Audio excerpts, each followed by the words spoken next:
नमस्कार। आज हम पढ़ रहे हैं एनसीईआरटी सिलेबस कक्षा 7 की हिंदी की किताब बाल महाभारत कथा और आज का हमारा पाठ है कर्ण।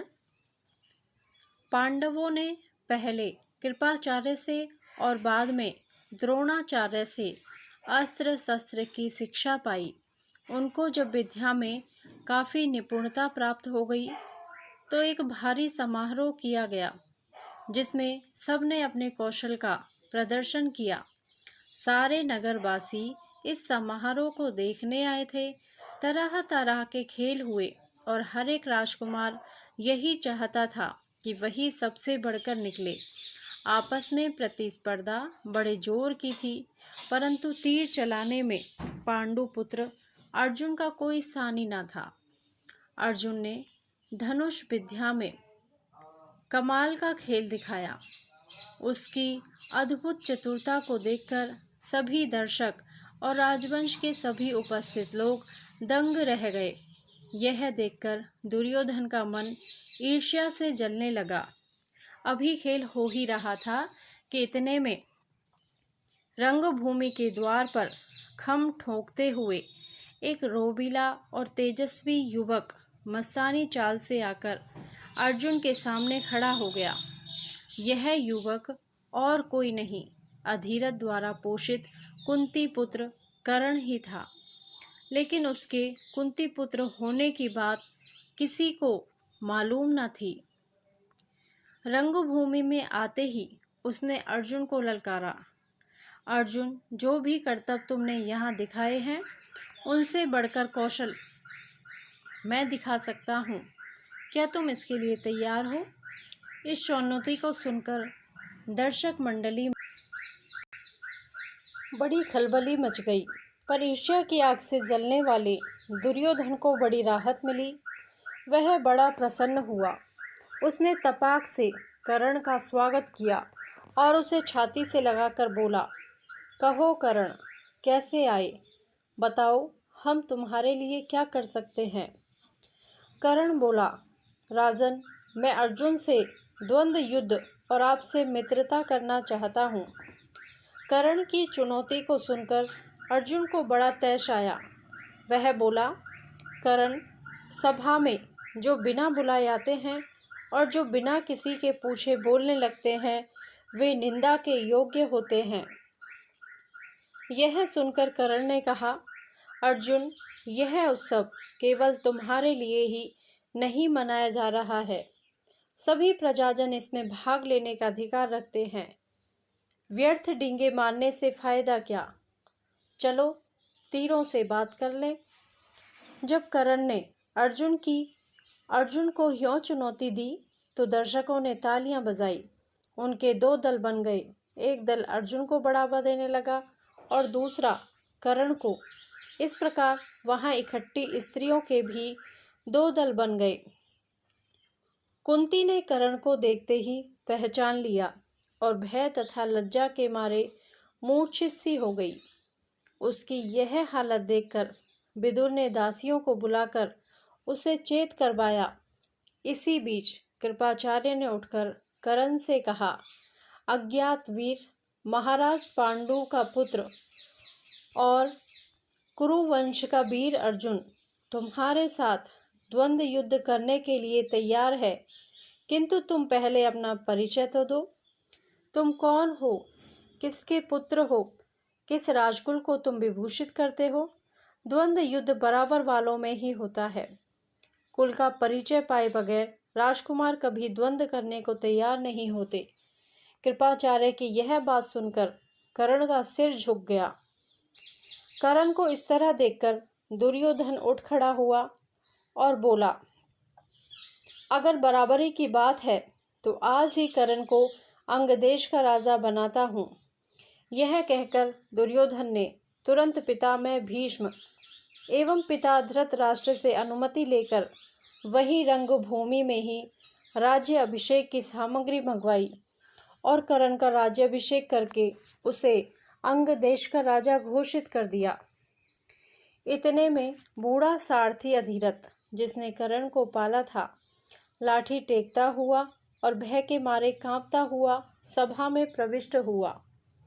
कर्ण, जो अभी अभी अंग देश का नरेश बना दिया गया था, उसको देखते ही धनुष नीचे रखकर उठ खड़ा हुआ और पिता मानकर बड़े आदर के साथ उसके आगे सिर नवाया।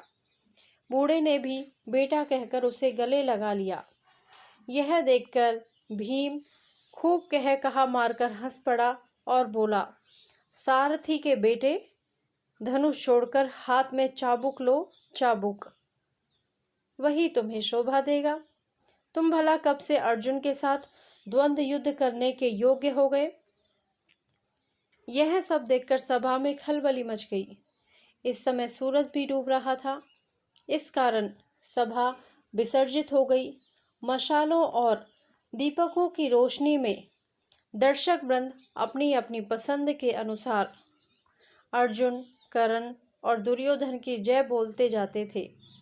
इस घटना के बहुत समय बाद एक बार इंद्र बूढ़े ब्राह्मण के भेष में अंग नरेश कर्ण के पास आए और उसके जन्मजात कवच और कुंडलों की भिक्षा मांगी।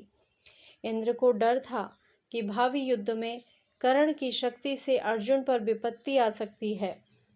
इस कारण कर्ण की ताकत कम करने की इच्छा से ही उन्होंने उससे यह भिक्षा मांगी थी। कर्ण को सूर्यदेव ने पहले ही सचेत कर दिया था कि उसे धोखा देने के लिए इंद्र ऐसी चाल चलने वाले हैं, परंतु कर्ण इतना दानी था कि किसी के कुछ मांगने पर वह मना कर ही नहीं सकता था। इस कारण यह जानते हुए भी कि भिखारी के वेश में इंद्र धोखा कर रहे हैं, कर्ण ने अपने जन्मजात कवच और कुंडल निकालकर भिक्षा में दे दिए। इस अद्भुत दानवीरता को देखकर इंद्र चकित रह गए। कर्ण की प्रशंसा करते हुए बोले, कर्ण, तुमसे मैं बहुत प्रसन्न हूँ, तुम जो भी वरदान चाहो मांगो। कर्ण ने देवराज से कहा, आप प्रसन्न हैं तो शत्रुओं का संहार करने वाला अपना शक्ति नामक शस्त्र मुझे प्रदान करें। बड़ी प्रसन्नता के साथ अपना वह शस्त्र कर्ण को देते हुए देवराज ने कहा, युद्ध में तुम जिस किसी को लक्ष्य करके इसका प्रयोग करोगे वह अवश्य मारा जाएगा, परंतु एक ही बार तुम इसका प्रयोग कर सकोगे। तुम्हारे शत्रु को मारने के बाद यह मेरे पास वापस आ जाएगा। इतना कहकर इंद्र चले गए। एक बार कर्ण को परशुराम जी से ब्रह्मास्त्र सीखने की इच्छा हुई, इसलिए वह ब्राह्मण के वेश में परशुराम जी के पास गया और प्रार्थना की कि उसे शिष्य स्वीकार करने की कृपा करें। परशुराम जी ने उसे ब्राह्मण समझकर शिष्य बना लिया। इस प्रकार छल से कर्ण ने ब्रह्मास्त्र चलाना सीख लिया। एक दिन परशुराम कर्ण की जांघ पर सिर रखकर सो रहे थे। इतने में एक काला भौरा कर्ण की जांघ के नीचे घुस गया और काटने लगा। कीड़े के काटने से कर्ण को बहुत पीड़ा हुई और जांघ से लहू की धारा बहने लगी, पर कर्ण ने इस भय से कि कहीं गुरुदेव की नींद ना खुल जाए, जांघ को जरा भी हिलाया डुलाया नहीं। जब खून से परशुराम की देह भीगने लगी तो उनकी नींद खुली। उन्होंने देखा कि कर्ण की जांघ से खून बह रहा है। यह देखकर परशुराम बोले, बेटा सच बताओ, तुम कौन हो। तब कर्ण असली बात न छिपा सका। उसने स्वीकार कर लिया कि वह ब्राह्मण नहीं बल्कि सूत पुत्र है। यह जानकर परशुराम को बड़ा क्रोध आया, अतः उन्होंने उसी घड़ी कर्ण को शाप देते हुए कहा, चूंकि तुमने अपने गुरु को ही धोखा दिया है, इसलिए जो विद्या तुमने मुझसे सीखी है वह अंत समय में तुम्हारे किसी काम न आएगी। ऐन वक्त पर तुम उसे भूल जाओगे और रण क्षेत्र में तुम्हारे रथ का पहिया पृथ्वी में धंस जाएगा। परशुराम जी का यह शाप झूठा ना हुआ। जीवन भर कर्ण को उनकी सिखाई हुई ब्रह्मास्त्र विद्या याद रही, पर कुरुक्षेत्र के मैदान में अर्जुन से युद्ध करते समय कर्ण को वह याद ना रही।